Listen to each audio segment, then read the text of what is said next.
Olá, alunos e alunas! Hoje eu quero começar cumprimentando a todos e todas pelo Dia do Estudante, que foi agora no dia 11 de agosto.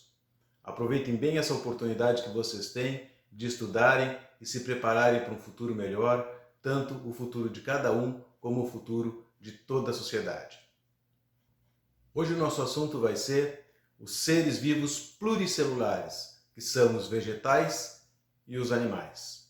Hoje estarei enviando também um texto com todo o conteúdo e com os exercícios para aqueles que querem copiar a matéria e também facilitar a realização dos exercícios. Um bom trabalho para todos!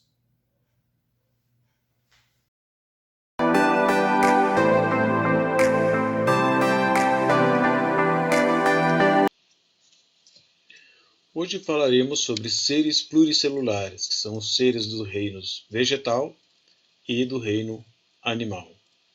Vamos começar então pelo reino vegetal. O reino vegetal, também chamado reino Plantae, é formado por organismos autótrofos, que são aqueles seres vivos capazes de produzir o seu próprio alimento através de um processo chamado de fotossíntese. A fotossíntese é um processo pelo qual as plantas absorvem energia da luz do sol para produzirem a sua própria energia.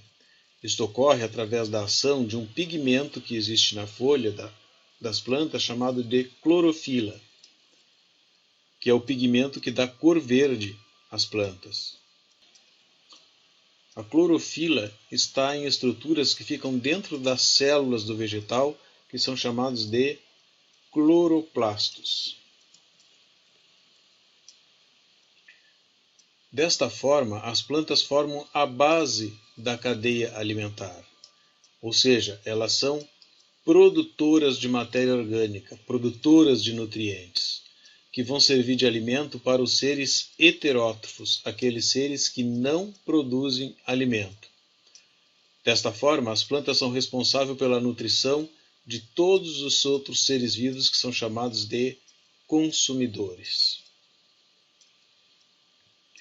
Neste processo, então, nós temos as plantas que produzem alimento. Elas produzem esse alimento a partir da energia captada da luz do sol. Essa energia é armazenada nas células do vegetal e, quando algum animal se alimenta desse vegetal, essa energia vai passar para as células daquele animal. Depois, se esse animal servir de alimento para um segundo, a energia vai passar para as células desse outro também.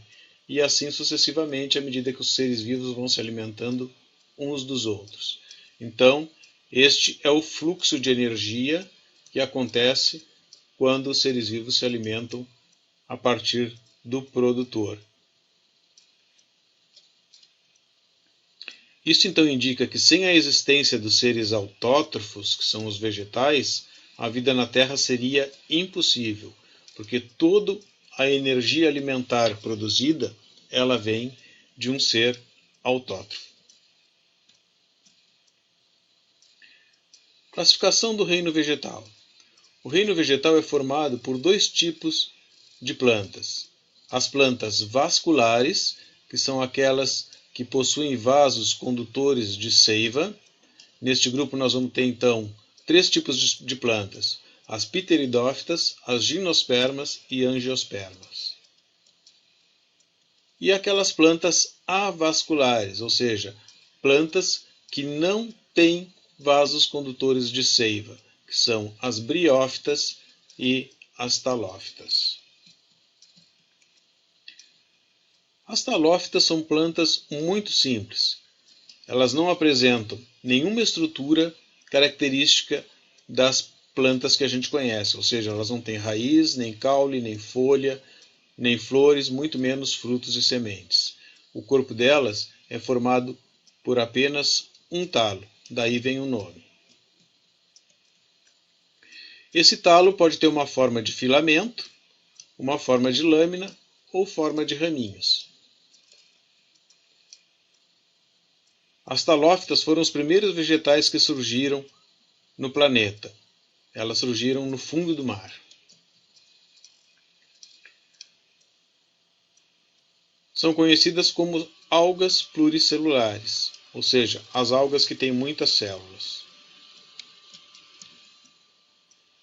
As briófitas. As briófitas são plantas de pequeno porte, são muito pequenas, elas possuem caule, mas não apresentam as outras estruturas da planta, ou seja, elas não têm folhas, nem flores, nem frutos e também não têm semente. Um exemplo desse tipo de planta são os musgos. As briófitas habitam locais úmidos. Elas têm dois tipos de reprodução, tem uma fase sexuada, com a presença de gameta masculino e feminino, e outra fase assexuada, por meio de esporos. Elas não possuem vasos condutores de seiva. Pteridófitas. São plantas que na sua maioria são terrestres, mas elas habitam locais onde tenha bastante umidade. Então, exemplo desse tipo de planta, nós temos as samambaias, as avencas e os xaxins. Elas apresentam vasos condutores de seiva, elas têm raiz, têm caule e têm folhas, mas não apresentam flores, nem frutos e nem sementes. A reprodução também tem duas fases, uma fase sexuada, com a presença de gametas, e outra fase assexuada também por esporos. Quando o caule das pteridófitas é um caule subterrâneo, ele é chamado de rizoma. Temos um tipo de pteridófitas que são chamadas de epífitas, que são plantas que podem crescer sobre outras plantas, mas sem, no entanto, causar danos. As gimnospermas. Então, as gimnospermas são plantas vasculares, ou seja, plantas que têm vasos condutores de seiva. Elas possuem raiz, caule, folha e semente. Então, o que caracteriza esse grupo de planta é as sementes, que são chamadas de sementes nuas, ou seja, elas não são envolvidas pelo fruto. As gimnospermas não produzem frutos. A reprodução das gimnospermas é sexuada e a fecundação ocorre nos órgãos femininos através do pólen, que é produzido pelos órgãos masculinos e transportados pela natureza, com auxílio do vento, da chuva, dos pássaros, dos insetos. Angiospermas.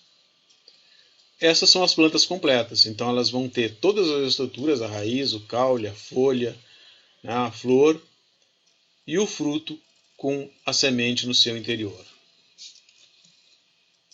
Também são plantas vasculares, ou seja, contêm vasos condutores de seiva.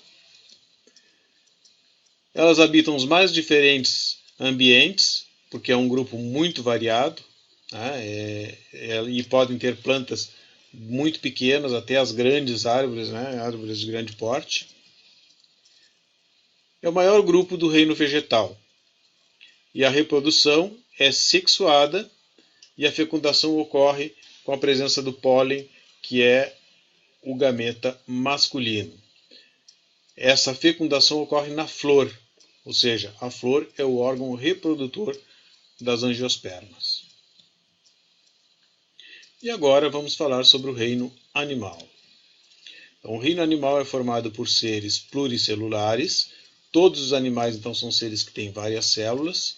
E heterótrofos, ou seja, os animais, todos eles se alimentam de outros seres vivos, porque eles não fazem fotossíntese, eles não produzem alimentos.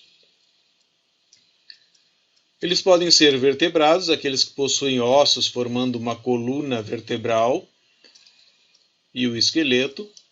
Os vertebrados estão divididos em 5 grupos. Nós temos os peixes, répteis, anfíbios, aves e mamíferos.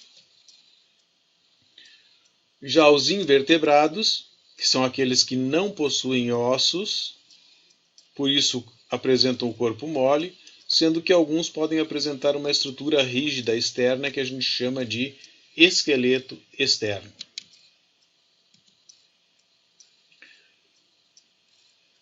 Vamos falar então sobre os animais vertebrados. Quais são eles? Nós temos os peixes, são animais vertebrados aquáticos, que têm a pele coberta por escamas e têm a capacidade de respirar embaixo d'água através de uma estrutura chamada brânquia. Então a gente vai dizer que os peixes têm respiração branquial.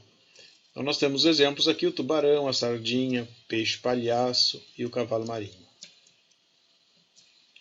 Os répteis são animais vertebrados que têm a pele coberta por escamas também, mas pode ser também por uma carapaça rígida.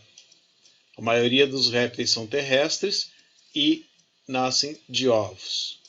Então, como exemplo, nós temos a cobra, o jacaré, a tartaruga, a iguana. Os anfíbios. Uma das características dos anfíbios é que eles nascem na água, depois se desenvolvem na terra. Eles são animais vertebrados que têm a pele lisa e úmida. Por isso eles vivem sempre perto de locais que contenham água. Exemplo, nós temos o sapo, a rã, a perereca, a salamandra e a cobra cega. As aves. As aves são animais vertebrados que nascem de ovos e que têm o corpo coberto por penas. Elas apresentam patas, bicos e asas. São vertebrados que têm a capacidade de voar. Nós temos a galinha, o beija-flor, a arara, o pinguim e o papagaio como exemplo. Mamíferos. São animais vertebrados que, quando filhotes, eles se alimentam de leite materno. Eles podem ser aquáticos ou terrestres. Exemplos de mamíferos aquáticos, nós temos a baleia e o golfinho. Mamíferos terrestres, o gato, o cachorro, o macaco, o cavalo, o leão. O ser humano também faz parte desse grupo, porque são seres que, quando pequenos, se alimentam de leite materno. Os animais invertebrados. Então, os invertebrados, eles podem ser terrestres, e aí nós temos como exemplo de animais terrestres a abelha, a formiga, o mosquito, a aranha, escorpião, piolho, né? Todos aqueles seres que não têm esqueleto e que vivem em ambiente terrestre. E temos invertebrados aquáticos também, que são aqueles animais que são encontrados em água doce, como rios e lagos, ou na água salgada, como os mares e oceanos. Então aí nós temos os poríferos, a esponja do mar, né? A água-viva, a estrela do mar, os caramujos, a ostra, o camarão, que são seres que vivem na água. Agora é a vez de vocês realizarem as atividades.